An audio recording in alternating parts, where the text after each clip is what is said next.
بسم اللہ الرحمن الرحیم۔ السلام علیکم ورحمۃ اللہ وبرکاتہ۔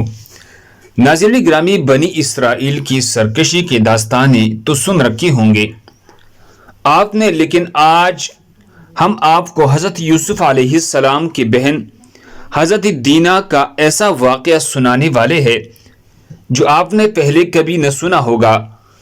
دوستو، یہودیت دنیا کے قدیم ترین مذاہب میں سے ایک ہے۔ اتنا پرانا مذہب ہونے کے باوجود دنیا بھر میں یہودیوں کی تعداد دوسری مذاہب کے مقابلے میں بہت کم ہے۔ جہاں دنیا میں عیسائیت کے ماننے والوں کی تعداد 2.5 ارب، مسلمانوں کی تعداد تقریباً 2 ارب اور ہندوؤں کی تعداد 1 ارب سے زیادہ ہے، جبکہ دنیا کے جدید مذہب سکھزم کے پیروکار بھی تقریباً 3 کروڑ ہے۔ ایسے میں دنیا کی قدیم ترین مذہبوں میں سے ایک یہودیوں کی تعداد 1,52,00,000 ہونا ایک عجیب بات نظر آتی ہے۔ آخر اس بات کی کیا وجوہات ہے کہ یہودی دنیا میں اتنی کم تعداد رکھتی ہے؟ اس کی وجہ یہ ہے کہ دراصل یہودی دور قدیم سے لے کر آج تک انتہائی نسل پرست ثابت ہوئی ہے۔ ان کے نزدیک دنیا میں یہودیوں سے افضل نسل کوئی نہیں ہے۔ اسی بنا پر یہ لوگ نہ تو دوسرے اقوام کو اپنے مذہب میں قبول کرتے ہیں اور نہ ہی ان کے ہاں اپنے بچوں کو شادی بیاہ کی اجازت دیتے ہیں۔ ان کے مطابق اصل یہودی وہی ہے جس کے ماں اور باپ دونوں حضرت یعقوب کے 12 بیٹوں کے اولاد میں سے ہو۔ ان کے علاوہ نہ تو کوئی باہر کا شخص یہودیت قبول کر سکتا ہے اور نہ ہی کوئی یہودی لڑکی یا لڑکا غیر اقوام میں شادی بیاہ کر سکتا ہے۔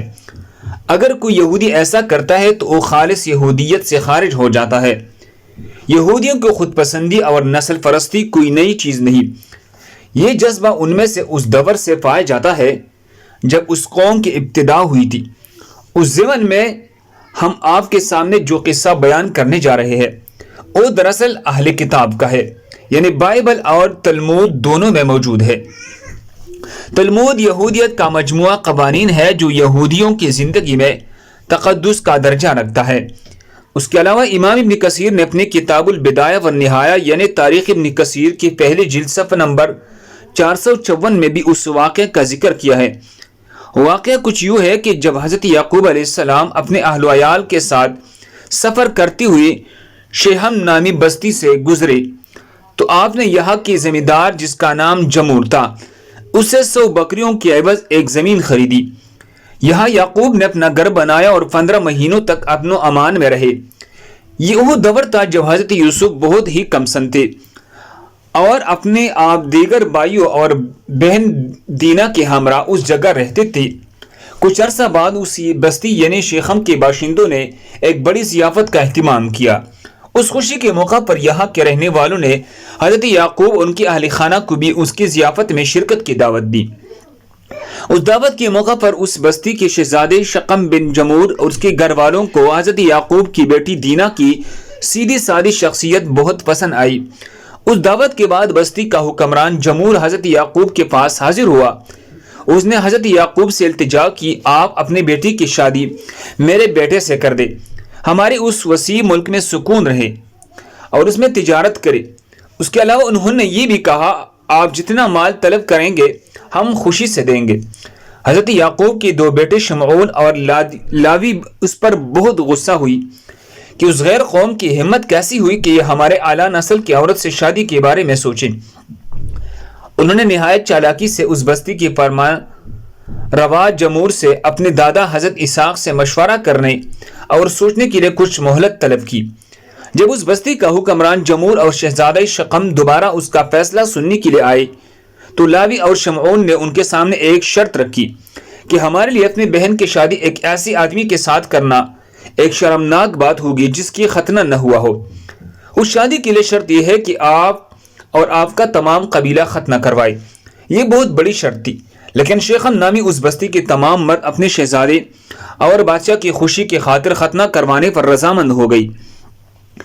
ختنہ کروانا دراصل بنی اسرائیل کی طرف سے کوئی شرط نہ تھی بلکہ ایک چال تھی۔ جب یہ تمام شہر ختنہ کروا چکا تو اس سے اگلے ہی دن اور لوگ اپنی ارادوں کو پورا کرنے نکلے اور ایک ناگہانی آفت کی طرح اس بستی پر ٹوٹ پڑی۔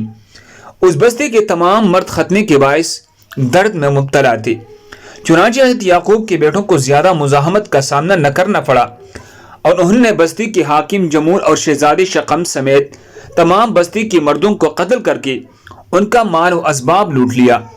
حضرت یعقوب کو جب اس بات کی اطلاع ملی تو آپ اپنے بیٹوں کو اس حرکت پر شدید غمزدہ اور ناراض ہوئے اور اپنے بیٹوں کو اس کی حرکت پر شدید ملامت کی۔ اس واقعے پر حضرت یعقوب کی ناراضگی اس حد تک تھی کہ بائبل کے مطابق جب آپ نے اپنے آخری وصیت کی تب بھی اپنے بیٹوں شمعون اور لاوی کو بے گناہ انسانوں کو اس قتل عام پر معاف نہ کیا تھا۔ بعد از حضرت یعقوب کی انہیں بیٹوں نے حضرت یوسف سے حسد کے سبب انہیں کنویں میں ڈالنے جیسے عمل کا ارتکاب بھی کیا، لیکن اللہ تعالیٰ کو کچھ اور ہی منظور تھا، اس لیے اللہ تبارک و تعالیٰ نے حضرت یوسف کو اس کنویں سے نکال کر دنیا کے سب سے عظیم بادشاہت کے مرتبے پر فائز کیا۔ یعنی آج ہزاروں سال گزر جانے کے بعد بھی یہ قوم یعنی بنی اسرائیل آج بھی اپنی اسی ہٹ درمی اور نسل پرستی میں مبتلا ہے۔ اللہ ہم سب کو اس پر عمل کرنے کی توفیق عطا فرمائے۔ دوسرے مسلمانوں کے فائدے کے لیے آگے ضرور شیئر کریں۔ مزید خوبصورت واقعات کے لیے ہمارے چینل کو سبسکرائب کریں۔ جزاکم اللہ خیر۔